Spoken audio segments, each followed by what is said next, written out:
ಶಿರಾದಲ್ಲಿ licence ಇಲ್ಲದೆ ತಲೆ ಎತ್ತುತ್ತವೆ ಕಟ್ಟಡಗಳು.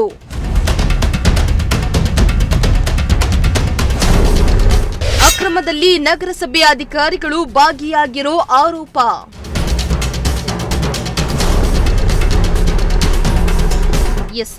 ಶಿರಾನಗರ ದಿನದಿಂದ ದಿನಕ್ಕೆ ವೇಗವಾಗಿ ಬೆಳೀತಾ ಇದ್ದು ಜನಸಂಖ್ಯೆ ಹೆಚ್ಚಳವಾಗ್ತಾ ಇದ್ದಂತೆ ಕಟ್ಟಡಗಳ ಸಂಖ್ಯೆಯೂ ಕೂಡ ಹೆಚ್ಚಾಗ್ತಾ ಇದೆ.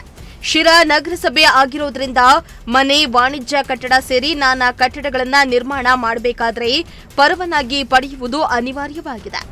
ಆದರೆ ಶಿರಾ ನಗರದಲ್ಲಿ ಲೈಸೆನ್ಸ್ ಪಡೆಯದೆ ಕಟ್ಟಡಗಳನ್ನ ನಿರ್ಮಾಣ ಮಾಡ್ತಿದ್ದಾರೆ. ಇನ್ನು ಅಕ್ರಮ ಕಟ್ಟಡಗಳ ನಿರ್ಮಾಣ ಆಗ್ತಾ ಇರೋದು ನಗರಸಭೆ ಅಧಿಕಾರಿಗಳ ಗಮನಕ್ಕೆ ಬಂದಿದ್ರೂ ಕೂಡ ಯಾರೊಬ್ಬರು ಕ್ರಮ ಕೈಗೊಳ್ಳದಿರೋದು ಹಲವು ಅನುಮಾನಕ್ಕೆ ಕಾರಣವಾಗ್ತಾ ಇದೆ.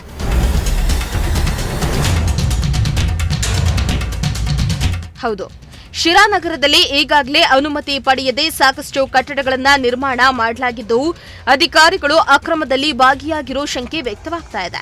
ಶಿರಾನಗರದ ವಾರ್ಡ್ ನಂಬರ್ 14ರ ಕೋಟೆಯಲ್ಲಿ ಕಮರ್ಷಿಯಲ್ ಕಟ್ಟಡವನ್ನ ನಿರ್ಮಾಣ ಮಾಡಲಾಗಿದೆ. ಈ ಒಂದು ಕಟ್ಟಡಕ್ಕೆ ನಗರಸಭೆಯಿಂದ ಲೈಸೆನ್ಸ್ ಪಡೆಯದೆ ಕಟ್ಟಡವನ್ನ ನಿರ್ಮಾಣ ಮಾಡಲಾಗಿದೆ. ಕಟ್ಟಡ ಉದ್ಘಾಟನೆಯಾಗುವ ಹಂತಕ್ಕೆ ಬಂದಿದ್ರೂ ಕೂಡ ಈವರೆಗೂ ನಗರಸಭೆ ಅಧಿಕಾರಿಗಳು ನೋಟಿಸ್ ಕೊಡದೆ ಕ್ರಮ ಕೈಗೊಳ್ಳಲು ಮುಂದಾಗದೇ ಇರೋದು ಅನುಮಾನ ಮೂಡ್ತಾ ಇದೆ.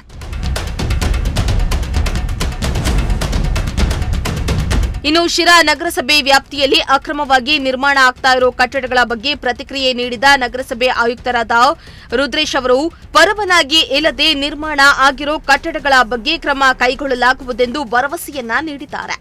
ಅಲ್ಲದೆ ಲೈಸೆನ್ಸ್ ಇಲ್ಲದೆ ಕಾನೂನು ಬಾಹಿರವಾಗಿ ಕಟ್ಟಡಗಳ ನಿರ್ಮಾಣ ಮಾಡುವುದು ಕಾನೂನು ಬಾಹಿರ.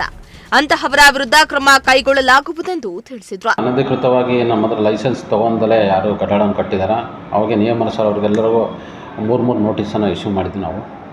ಕೆಲವೊಬ್ಬರು ನಮ್ಮ ನೋಟಿಸನ್ನು ಚಾಲೆಂಜ್ ಮಾಡಿ ಹೈಕೋರ್ಟಿಂದ ಡೈರೆಕ್ಷನ್ ತಂದಿದ್ದಾರೆ. ಆ ಥರದಕ್ಕೆ ಅದನ್ನ ಹೈಕೋರ್ಟ್ ಡೈರೆಕ್ಷನನ್ನು ನಾವು ಕಾನೂನು ಸಲಹೆ ತೊಗೊಂಡು ಅವ್ರಿಗೆ ಮುಂದುವರಿತೀವಿ. ಕೆಲವೊಬ್ರು ಹೈಕೋರ್ಟಲ್ಲೇ ಚಾಲೆಂಜ್ ಮಾಡಿದ್ದಾರೆ. ಅದಕ್ಕೂ ಸಹ ನಾವು ಪ್ಯಾರವೈಸ್ ರಿಮಾರ್ಕ್ಸನ್ನು ಈಗ ಹಾಕ್ತಾಯಿದ್ದೀವಿ. ಹಾಕಿ ಡೈರೆಕ್ಷನ್ ಬಂದರೆ ಗೌರ್ಮೆಂಟಿಗೆ ಏನು ಡೈರೆಕ್ಷನ್ ಬರುತ್ತೋ, ಡೆಮಾಲಿಷನ್ ಬಂದರೆ ಡೆಮಾಲಿಷನ್ನೇ ಮಾಡ್ತೀವಿ. ಖಂಡಿತ ನಾವು ವಿದ್ಯುತ್ ಸಂಪರ್ಕನೂ ಕಟ್ ಮಾಡಿದ್ದೀವಿ. ಅದನ್ನೇ ಹೈಕೋರ್ಟಿಂದ ಡೈರೆಕ್ಷನ್ ತೊಗೊಂಬಂದು ಬೆಸ್ಕಾಮಿಗೆ ನೇರವಾಗಿ ಹೈಕೋರ್ಟ್ ಡೈರೆಕ್ಷನ್ ಕೊಟ್ಟಿರೋದ್ರಿಂದ ಅವರು ಬೆಸ್ಕಾಮ್ನವ್ರು ಯಾವ ರೀತಿ ಕೊಟ್ಟಿದ್ದಾರೆ ಅಂತ ಅವ್ರನ್ನೇ ಕೇಳಬೇಕು. ಇದರಲ್ಲಿ ನಾವು ವಿದ್ಯುತ್ ಸಂಪರ್ಕ ಅನಧಿಕೃತ ಕಟ್ಟಡಗಳು ವಿದ್ಯುತ್ ಸಂಪರ್ಕ ಕಟ್ ಮಾಡಿದ್ದೀವಿ. 3-4 ನೋಟಿಸನ್ನು ಇಶ್ಯೂ ಮಾಡಿದ್ವಿ ನಾವು ನಗರಸಭೆಯಿಂದ ಏನೋ ಸುಮ್ಮನೆ ಕೊಟ್ಟಿದ್ದಾರೆ. ಅವ್ರಿಗೆ ಬೆಸ್ಕಾಮಿಂದ ಅವರು ನೇರವಾಗಿ ತೊಗೊಂಡಿದ್ದಾರೆ. ಓಕೆ, ಅದೇನು ನ್ಯಾಯಾಲಯ ಏನು ಸಲಹೆ ಕೊಡುತ್ತೋ ಅದ್ರ ಮೇಲೆ ಪ್ಯಾರವೈಸ್ ರಿಮಾರ್ಕ್ಸ್ ಹಾಕಿದ್ದೀವಿ. ನಮ್ಮ ನಗರಸಭೆಯಿಂದ ನಮ್ಮನ್ನು ಪಾರ್ಟಿ ಮಾಡಿ ಅವರು ಹೈಕೋರ್ಟಲ್ಲಿ ಪ್ರಶ್ನೆ ಮಾಡಿದರು, ಈ ರೀತಿ ನೋಟಿಸ್ ಇಶ್ಯೂ ಮಾಡಿದ್ದಾರೆ ಅಂತೇಳಿ. ಅದಕ್ಕೆ ನಾವು ಪ್ಯಾರವೈಸ್ ರಿಮಾರ್ಕ್ಸನ್ನು ನಾವು ಹಾಕಿದ್ವಿ. ಉದ್ದೇಶಕ್ಕೆ ತೊಗೊಂಡ್ರೆ ವಾಸ ಮಾಡಲಿಕ್ಕೆ ಬಳಸಬೇಕು ಕಟ್ಟಡನ, ವಾಣಿಜ್ಯ ಉದ್ದೇಶಕ್ಕೆ ತೊಗೊಂಡ್ರೆ ವಾಣಿಜ್ಯ ಉದ್ದೇಶಕ್ಕೆ ಬಳಸಬೇಕು. ಅದನ್ನು ಉಲ್ಲಂಘನೆ ಮಾಡಿದ್ರೆ ಅದು ಇಲ್ಲಿಗಲ್ ಅಂತ ಆಗುತ್ತೆ, ಅನಧಿಕೃತ ಅಂತ ಆಗುತ್ತೆ. ಅದಕ್ಕೆ ನಾವು ಯಾವುದನ್ನೇ ಸೌಲಭ್ಯಗಳನ್ನ ಯಾವುದನ್ನು ಕೊಡೋದಿಲ್ಲ, ನಿಲ್ಲಿಸ್ತೀವಿ.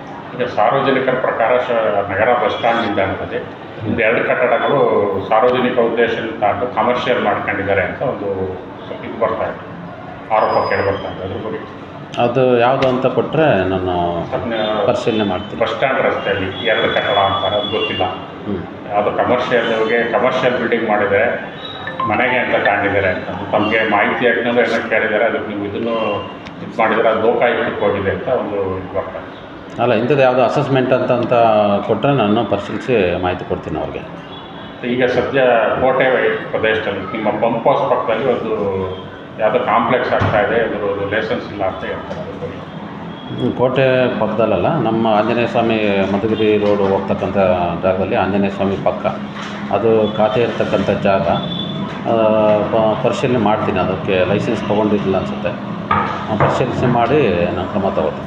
ಇನ್ನು ಶಿರಾನಗರದಲ್ಲಿ ನಿರ್ಮಾಣ ಆಗ್ತಾ ಇರೋ ಅಕ್ರಮ ಕಟ್ಟಡಗಳ ಬಗ್ಗೆ ಪ್ರಜಾಶಕ್ತಿ ಟಿವಿ ಶಿರಾ ನಗರಸಭೆ ಆಯುಕ್ತರ ಗಮನ ಸೆಳೆಯುವ ಪ್ರಯತ್ನ ಮಾಡಿದ್ದು ಮುಂದಿನ ದಿನಗಳಲ್ಲಿ ನಗರಸಭೆ ಯಾವ ರೀತಿ ಕ್ರಮ ಕೈಗೊಳ್ಳುತ್ತೆ ಎಂದು ಕಾದು ನೋಡಬೇಕಾಗಿದೆ. ಶ್ರೀಮಂತ ಪ್ರಜಾಶಕ್ತಿ ಟಿವಿ ಶಿರಾ.